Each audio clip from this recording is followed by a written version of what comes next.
Did Donald Trump literally plan a coup for January 6th? It's more and more looking that way. Check this out. Leave your comments, ding the bell, share it with your friends, and subscribe to our channel. This economic agenda needs to pass. And it's one of the reasons that we need to blow up the filibuster, which is another reason that we need to be talking to Kirsten Sinema and Joe Manchin at 202-224-3121, the telephone number for the Capitol switchboard. That is 202-224-3121. We also need to be calling basically every senator and saying, please vote to impeach this guy. Cut off his pension, cut off his travel budget, cut off his big microphone as a former president, and cut off his ability to run for office again. But I wanted to add this just extraordinary, we're starting now to learn that January 6th wasn't just some spontaneous thing. It wasn't some accident. It wasn't a bunch of people who just decided to go nuts.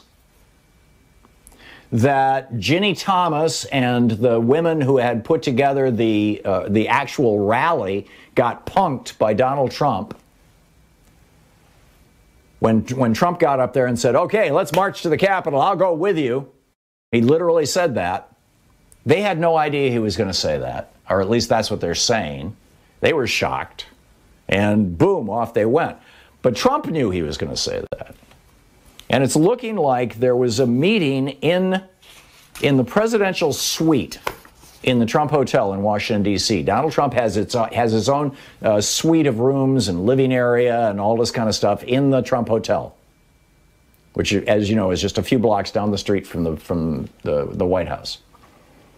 And in that private suite of rooms, there are multiple reports now. Seth Abramson's doing some of the best reporting on this. In fact, we've been trying to get him on the program to talk about it.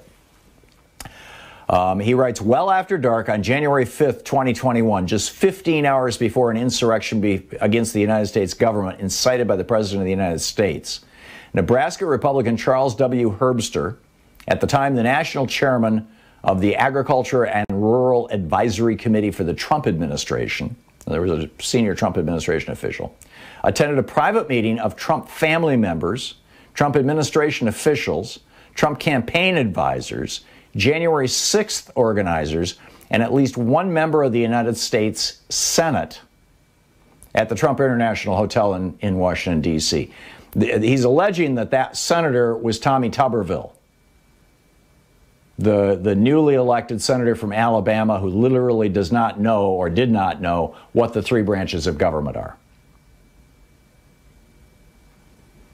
And according to Seth Abramson's reporting and other reporting that you can find pretty much everywhere, at this meeting were Trump Jr., Eric Trump, Michael Flynn, Peter Navarro, Corey Lewandowski, David Bossie, who is the deputy campaign manager, Adam Piper, who is the executive director of the Republican Attorney Generals Association.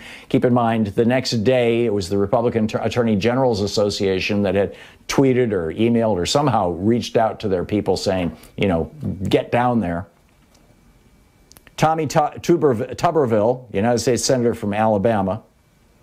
And then he says, according to research by political strategist and regular Fox News contributor Sherry Jacobus and TextWire CEO Daniel Beck, also at the meeting were Rudy Giuliani, Trump's attorney, Kimberly Guilfoyle, and this is particularly significant, I'll get to that in a second, and Mike Lindell, Mr. My Pillow.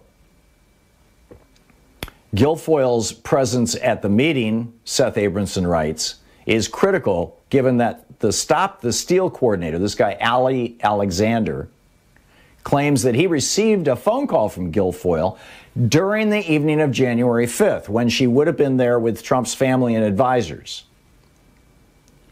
Now, Tuberville is saying, oh, no, I wasn't at the Trump Hotel, but now there's pictures of Senator Tuberville at the Trump Hotel.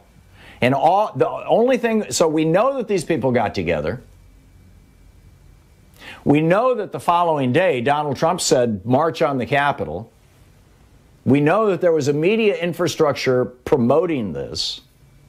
It's increasingly looking like the entire thing that led to the death now of 3 police officers, another police officer is losing an eye, over 100 of them severely injured, many brain injuries, a couple of dozen of them hospitalized. And that's just the cops. 5 dead people. And an attempt to assassinate the Vice President of the United States and the Speaker of the House of Representatives, that this was apparently planned the night before at the Trump Hotel. And I can tell you, the way Trump thinks, and, Michael Cohen would be a good one to talk to about this too, but the way that Trump thinks, I could just imagine him sitting around saying, yep, once we seize the government, don't worry. Yes, it's illegal. Yes, it's a crime. Yes, it's treason, but I will pardon you all because I'm going to continue being president. And we will just basically shut down Congress. We'll take over. After all, Ronald Reagan told us government's no good, so let's make it no good. Well, he'd already largely accomplished that over 5 years. This is getting really, really grody.